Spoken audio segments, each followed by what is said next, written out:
Money used to mean something very simple. If you earned it, you could spend it. No one needed to approve your choices, explain your behavior, or decide whether your purchase made sense. That idea is disappearing, not because money is scarce, not because technology failed, but because control is being redesigned into the system itself. Today, money no longer exists as a neutral tool. It exists as a monitored signal, constantly evaluated by software, databases, and automated rules that operate far away from the person using it. Most people do not notice this change happening. When a payment fails, the assumption is simple. Maybe the card is broken. Maybe the network is slow. Maybe the bank made a mistake. But increasingly, the failure is intentional. The system did not crash. It decided. Modern financial systems are now built to observe behavior before allowing access. Every transaction is scanned, categorized, and scored in real time, not only for fraud, but for pattern recognition, compliance, and risk assessment. That sounds harmless. It is not. Because once money evaluates behavior, it no longer serves the user. It serves the rules. This is not a theory. It has already happened before. During World War II, citizens across Europe and North America had money, jobs, and savings, yet they could not buy what they wanted. Food, fuel, and basic goods were controlled through ration systems that required approval, documentation, and strict limits. You could afford more, but you were not allowed to buy more. The currency still existed. Freedom did not. In the Soviet Union, money circulated, salaries were paid, and prices were listed, but access depended on political priority and social position. Stores were empty, not because money failed, but because permission did. Ownership became conditional. History shows a clear pattern. Whenever money becomes detached from free choice, power moves away from the individual and toward the system managing access. Today, technology has solved the logistical problems that once limited control. There are no paper forms, no clerks, no physical checkpoints. Everything happens instantly. A rule can be applied globally in seconds. A restriction can be enforced without explanation. An account can be limited without human involvement. And once that power exists, it does not shrink. In 2020 and 2021, accounts were frozen across multiple countries without court trials, not because of crime, but because of association, donation history, or political alignment. People did not lose money because they stole. They lost access because the system decided they were a risk. That is the difference.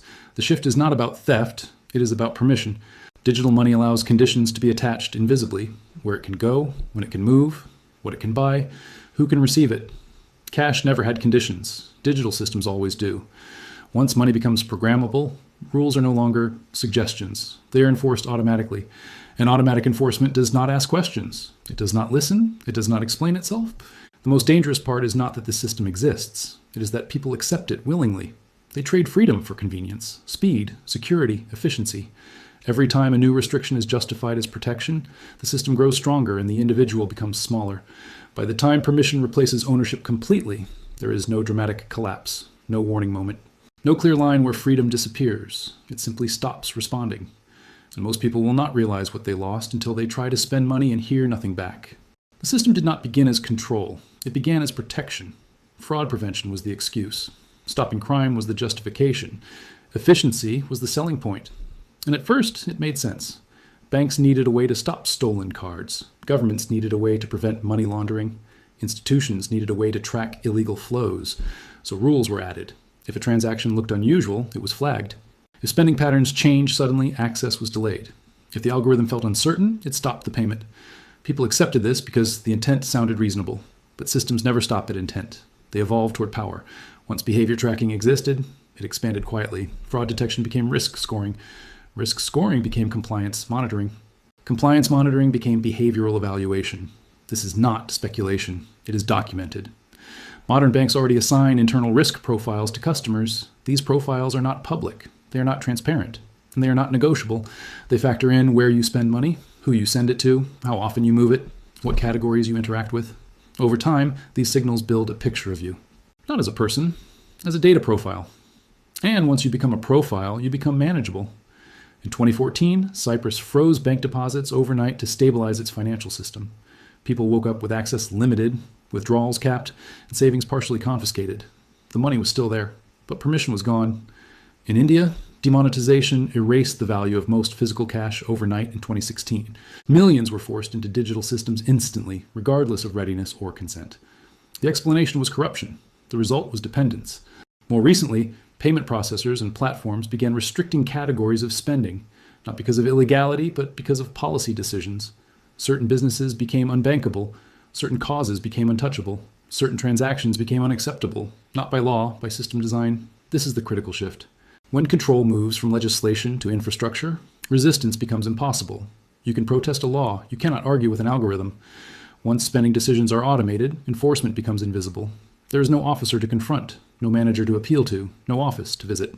There is only a message: transaction declined, access restricted, contact support. Support does not decide. The system does. This is how permission replaces ownership without conflict. Most people never notice because the system works for them, until it does not. And when it stops working, the reason is never clear.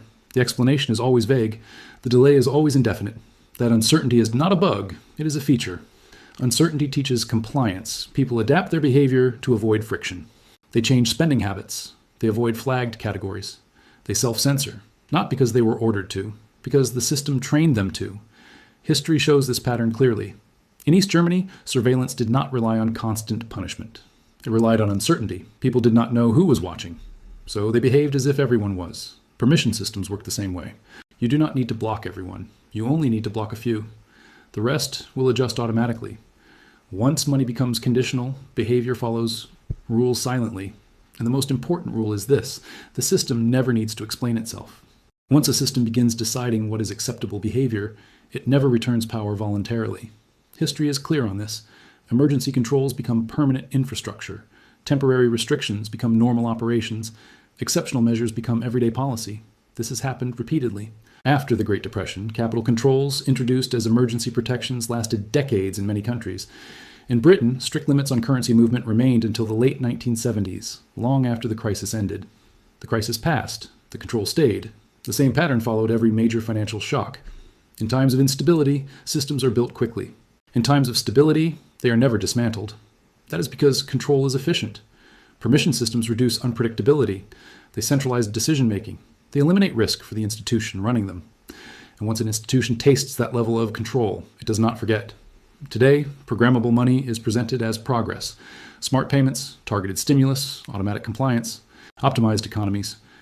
But optimization always requires constraints. A programmable system must define acceptable behavior. It must define forbidden behavior. And it must enforce those definitions instantly. That means money is no longer neutral. It becomes an instrument, not just to move value, but to guide behavior. Governments openly discuss this now.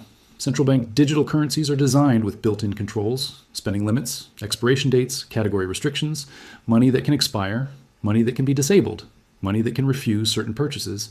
The justification is always the same: stability, safety, security.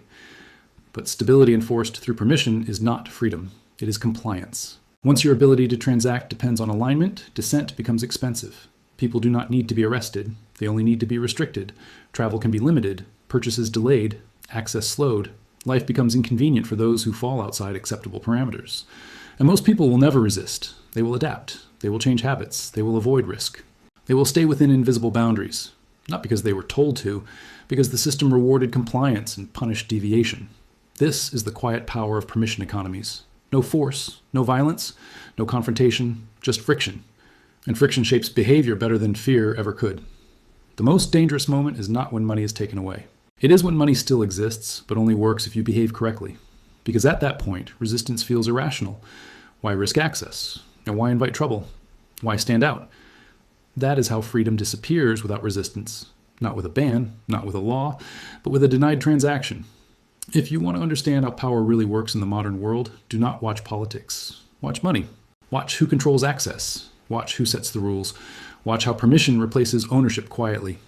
And if you want to keep seeing how these systems form, evolve, and reshape society without warning, make sure you stay here. Subscribe. Not for panic, not for predictions, but to understand the mechanics before they are finished building.